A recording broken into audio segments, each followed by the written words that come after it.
है कि आपसे कोई ईर्ष्या करता है, आपके कई दुश्मन हो गए हैं, हमेशा असुरक्षा या डर आपके अंदर बना रहता है, तो आपको बताते हैं खास महा उपाय। घर के साउथ डायरेक्शन में जल के स्थान को हटा दीजिए, ये इनसिक्योरिटी दूर हो जाएगी। इसके साथ ही एक काम और कीजिए, एक लाल रंग की मोमबत्ती आग्नेय कोण यानी कि साउथ ईस्ट में और एक लाल और पीली मोमबत्ती दक्षिण साउथ डायरेक्शन में रेगुलर जलाना शुरू कीजिए। ये डर, ये इनसिक्योरिटी, दुश्मन, ये सारी प्रॉब्लम्स खत्म हो जाएंगी। किसी की हथेली गोरी होती है, किसी की हथेली सांवली होती है, किसी की हथेली पर दाग धब्बे होते हैं, तो किसी की हथेली बिल्कुल अलग सी होती है। हम हथेली की बात कर क्यों रहे हैं? इसलिए कर रहे हैं क्योंकि हथेली खास भविष्य बताती है। अपनी ही हथेली देखकर आप जान सकते हैं आपका भविष्य कैसा है। जानकी जयंती पर आपको बताते हैं, इस दिन सीता माता का जन्मदिन मनाया जाता है। तो आपको पुराणिक अगर ग्रंथों के मुताबिक बताऊं तो फाल्गुन महीने के कृष्ण पक्ष को सीता माता का जन्म हुआ था। कैसे करें आप ये पूजा? सुबह नहा धोकर माता सीता और भगवान श्री राम की पूजा करें, उनकी मूर्ति पर फूलों की माला चढ़ाएं। पूजा के बाद आशीर्वाद जरूर लीजिए। जानकी जयंती पर क्या करना है? दूध और गुड़, कोई भी इससे डिलिशियस फूड तैयार कर लीजिए। दूध और गुड़ यानी कि खीर भी बना सकते हैं। फिर ये किसी गरीब को दान करें। अगर आपने व्रत रखा हुआ है तो इसी से व्रत खोलिएगा भी। इसके बाद जब आप पूजा कर लें तो ये सामान ले जाकर सीता माता के मंदिर में उनके चरणों में रख दीजिए। मन ही अपने पति की लंबी उम्र की कामना कीजिए। अब चढ़ाए गए श्रृंगार का सामान में से एक सिंदूर की डिब्बी निकाल लीजिए। 2 थी ना, याद है ना? एक रख दी, दोनों रखी, फिर एक उठा ली। जब भी सिंदूर खरीदे उसमें इस डिब्बी का थोड़ा सा सिंदूर मिला दीजिए। अब आपको बताते हैं जल्दी शादी के लिए क्या करें। जानकी जयंती यानी कि कल शाम 5:17 के बाद मंदिर जाएं, वहां भगवान राम और सीता माता के दर्शन करें, उन्हें पीले रंग के कपड़े चढ़ाएं।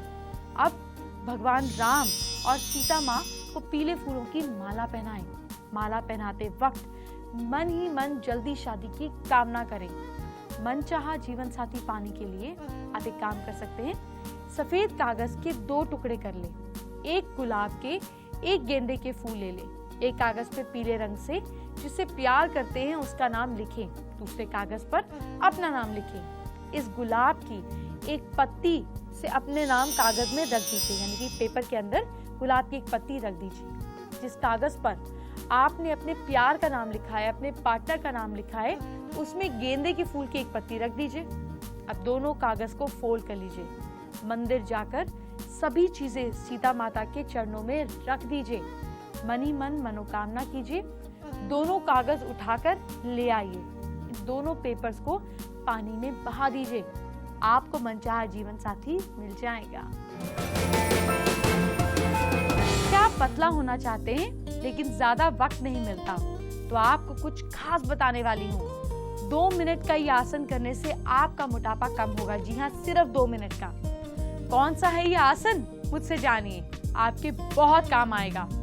पहले हथेली देखकर भविष्य जान लीजिए। बात करते हैं भविष्य से जुड़ी आपकी जानकारी की। हथेली के रंग से जानिए भविष्य। अपने हाथ को देखिए हथेली का रंग अगर रेड है, बिल्कुल लालीपन में है, तो आपको सुख सुविधाओं की कमी कभी भी नहीं होगी। हाथ में बहुत पैसा रहेगा, मान सम्मान भी मिलता रहेगा। हथेली का रंग अगर पीला है तो इसका क्या मतलब है? जो पीली हथेली वाले लोग होते हैं ये कई डिजीजेस का सामना करते हैं। अगर हथेली पर दाग धब्बे भी हैं तो इसका मतलब ये है कि आपको नशे की आदत लगी हुई है। ऐसी चीजें आपकी लाइफ में आपको पेनफुल रिजल्ट देंगी। अगर हथेली का रंग डीप ब्राउन है, ब्राउनिश है, तो ऐसे लोगों को पॉवर्टी का सामना यानी कि दरिद्रता का सामना करना पड़ता है। लाइफ में हमेशा पैसों की कमी बनी रहती है। कड़ी मेहनत के बाद भी आपकी जरूरतें पूरी नहीं हो पाती हैं। अगर आपकी हथेली का रंग बेरंग है यानी कि बिल्कुल फीका है और उस पर कोई ग्लो नहीं है, तो पैसा दूर ही रहेगा। पूरी जिंदगी परेशानियों से गुजरेगी। बीमारियां, परेशानियां आपके साथ जुड़ी रहेंगी। अगर हथेली का रंग पिंक है या डार्क पिंक है, तो पैसों की कमी कभी भी नहीं रहती है। ऐसे लोग फैसला लेने में जल्दबाजी भी नहीं करते हैं, हर काम को डीप अलर्टनेस के साथ ही करते हैं। डार्क पिंक हथेली वाले लोग सोसाइटी में बहुत मान सम्मान पाते हैं।